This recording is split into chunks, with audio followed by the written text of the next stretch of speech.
Ahora bien, el libro Espíritu Santo, la fuerza tras el nuevo orden venidero, la fuerza tras el nuevo orden venidero, la fuerza tras el nuevo orden venidero, nuevo orden, nuevo orden, nuevo orden.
There are all kinds of heavy controls over populations everywhere. And then the next thing that happens in this chess game that's being played is that biological weapons are released on China. You heard this being discussed in this meeting. They will release a flu-like virus that will be genetically targeted against the Chinese population. It's racially targeted against the Chinese people. It's designed to spread like wildfire and knock out a large number of Chinese people. And these people in this meeting were laughing about this. They said China will catch a cold. Those were their words. China will catch a cold.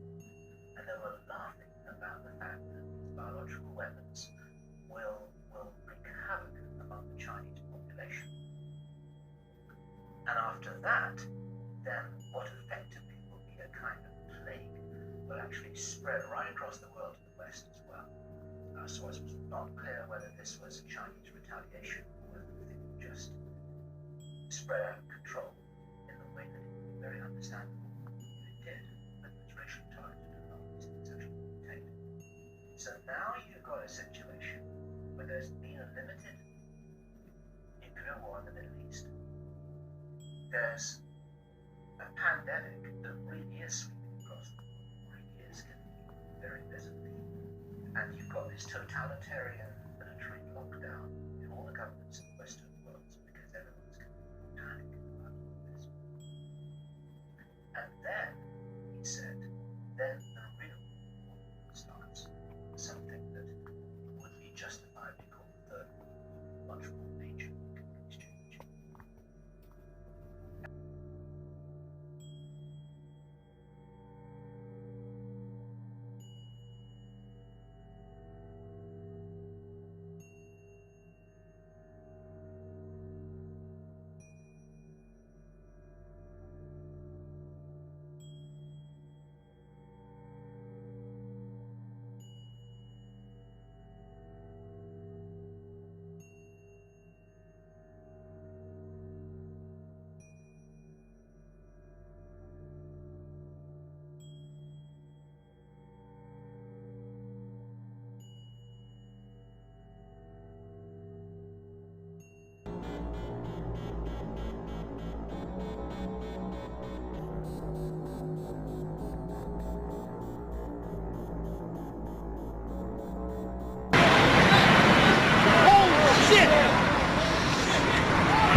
That Jehovah's Witnesses are always talking about this evil world and all these evil people and the bankers and the evil government, and yet it's the Rockefellers and J.P. Morgan that are financing you.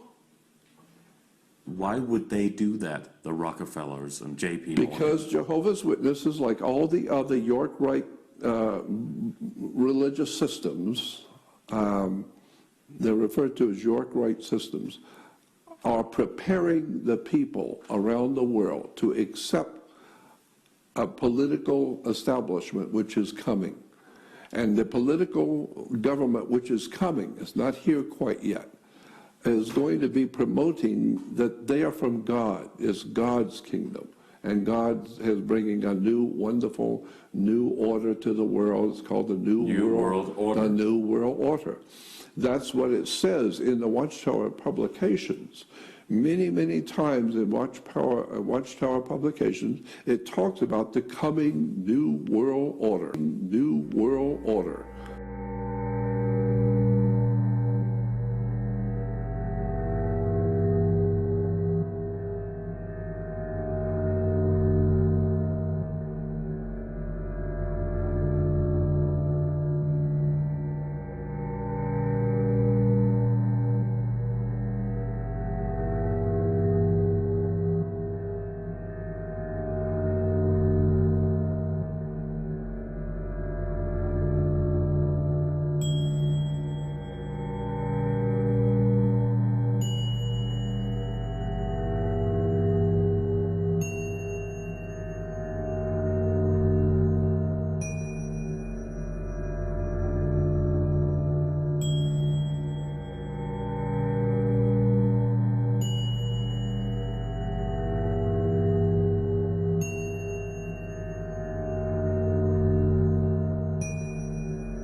Revisen el sótano.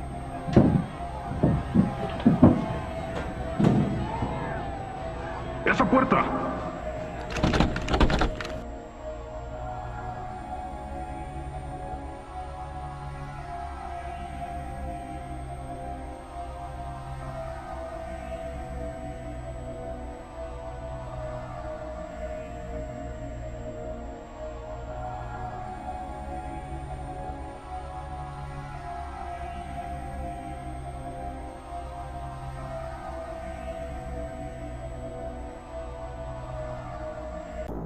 Ahora bien, el libro Espíritu Santo, la fuerza tras el nuevo orden venidero, la fuerza tras el nuevo orden venidero, la fuerza tras el nuevo orden venidero, nuevo orden, nuevo orden, nuevo orden. A 150 kilómetros de Atlanta se alza un misterioso monumento conocido como las Guide Stones de Georgia. Sus enormes bloques de piedra parecen haber sido tallados al principio de los tiempos, pero distan de ser antiguas. Fueron construidas en 1980 y grabadas con una serie de mandamientos parecido a los bíblicos en 8 idiomas diferentes, modernos y arcaicos. Exigen a la humanidad un cambio de hábitos en nuestra forma de comunicarnos, de gobernarnos, de tratarnos y de solucionar nuestras diferencias. Pero sobre todos ellos, hay dos mandamientos que han provocado una enorme controversia. Uno de ellos demanda la restricción de la reproducción humana. Y el primero de todos insta a mantener la población mundial por debajo de los 500 millones para mantener un equilibrio perpetuo con la naturaleza. Actualmente la población mundial ronda los 7.000 millones de personas. Reducirla a 500 millones requeriría la aniquilación de más del 90% de los habitantes del planeta. Reducirla a 500 millones requeriría la aniquilación de más del 90% de los habitantes del planeta. Of the Anglo-American Illuminati network also share the same philosophy.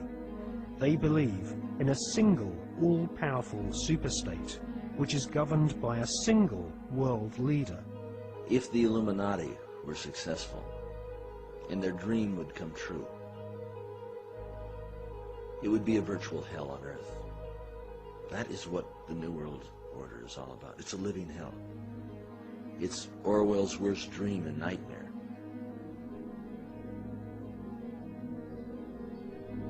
Well, to understand the philosophy of the Skull and Bones Society, you have to understand the philosophy of 18th and 19th century Germany with people such as Hegel. Now, the dialectic system, the dialectical political system, was not devised by Karl Marx. It was actually developed by Hegel, Fichte, and also contributed to by Kant. These German philosophers believed that you could create change in society by conflict. And this could be, for example, political conflict, the conflict between left and right. From this conflict, a new political system would come about, and this would be a synthesis of the two views. Now, that sounds pretty innocent, but in actual fact, the dialectical system is used in military combat as well. And Hegel's plan, which is being actually carried out right now, is to create conflict, to create wars. And through the creation of wars, several things happen. First of all, the companies which manufacture the missiles, the guns, the bullets, the uniforms, and all of the paraphernalia to do with warfare, all make huge profits. Secondly, there is a culling of the male population. Since the 1950s, we've had several reports from think tanks that feed information into the European Union, the British government, and also the American government, which are recommending depopulation. And there is several plans which we believe have been put in motion right now. And obviously war is one way of depopulating the planet.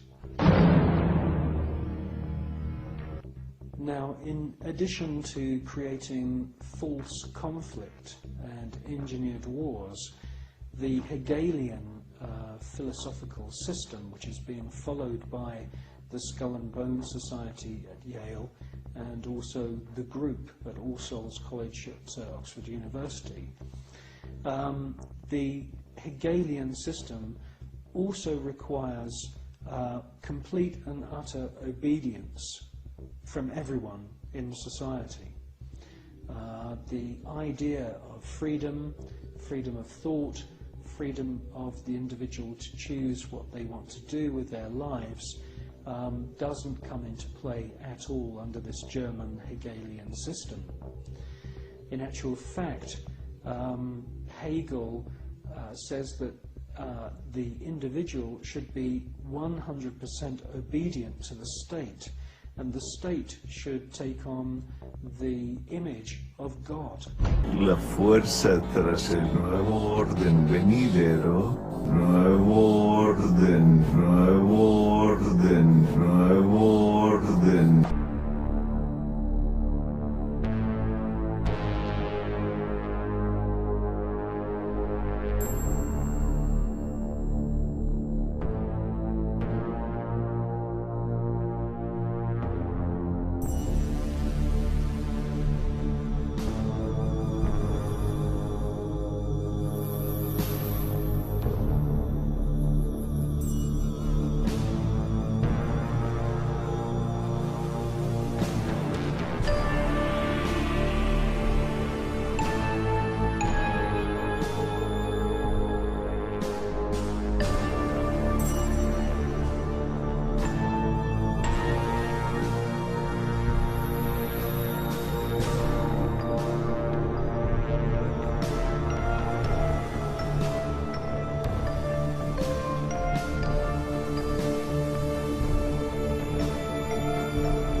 that's why I wanted to speak to you today about the new world taking shape around us, about the prospects for a new world order now within our reach.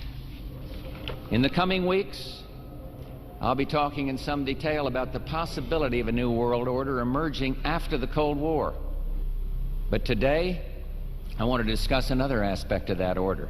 You see, as the Cold War drew to an end, we saw the possibilities of a new order in which nations work together. It refers to new ways of working with other nations to deter aggression and to achieve stability. As old threats recede, new threats emerge. The quest for the new world order is in part a challenge to keep the dangers of disorder at bay. We must build on the successes of Desert Storm to give new shape and momentum to this new world order. Only when this transformation is complete will we be able to take full measure of the opportunities presented by this new and evolving world order. The new world order really is a tool for addressing a new world of possibilities. Where are we as we think about this time in American foreign policy? Are we at a special moment which is being redefined? Or are we creating a new world order? We're at a moment when the international system is in a period of change like we haven't seen for several hundred years. We're the principal leaders in creating a new world order and a winning strategy in the Cold War.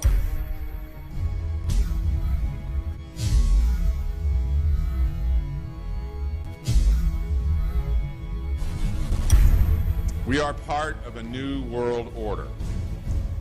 And as the recently departed Admiral William J. Crowe once said, it's long on new and it's short on order.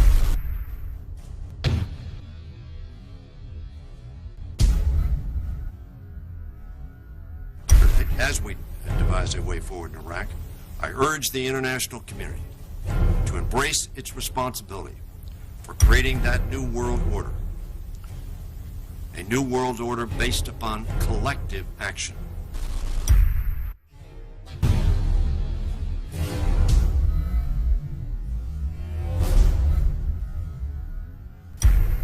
The transatlantic partnership was never just the foundation of our security. It was the foundation of our way of life. It was forged an experience of the most bitter and anguished kind. Out of it came a new Europe, a new world order. There is a chance for the President of the United States to use this disaster to carry out what his father, a phrase his father used, I think, only once, and hasn't been used since, and that is a new world order. We know now that September 11th of 2001 was the beginning of what we might call a new world order.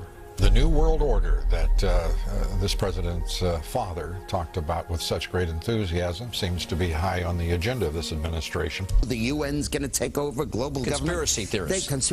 They've been crazy, but now they're right.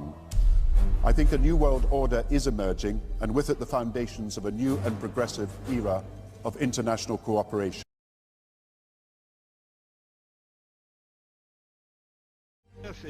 (2009) is also the first year of global governance, with the establishment of the G20 in the middle of the financial crisis.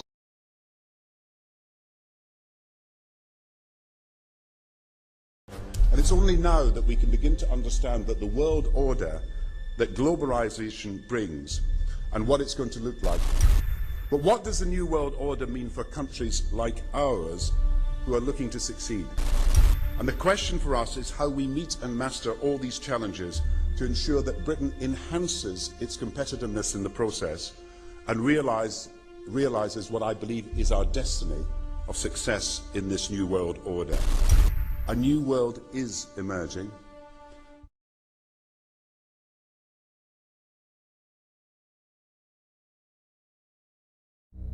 One of the ways it will drive the change is through global governance and global agreements.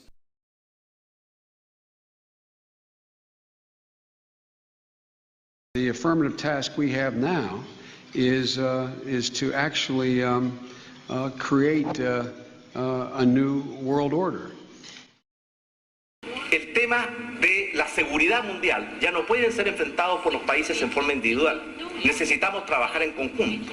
Y en nuestra opinión esto va a requerir un nuevo orden internacional que reemplace al que nació después de la Segunda Guerra Mundial en Bretton Woods y que sea un orden mundial adecuado.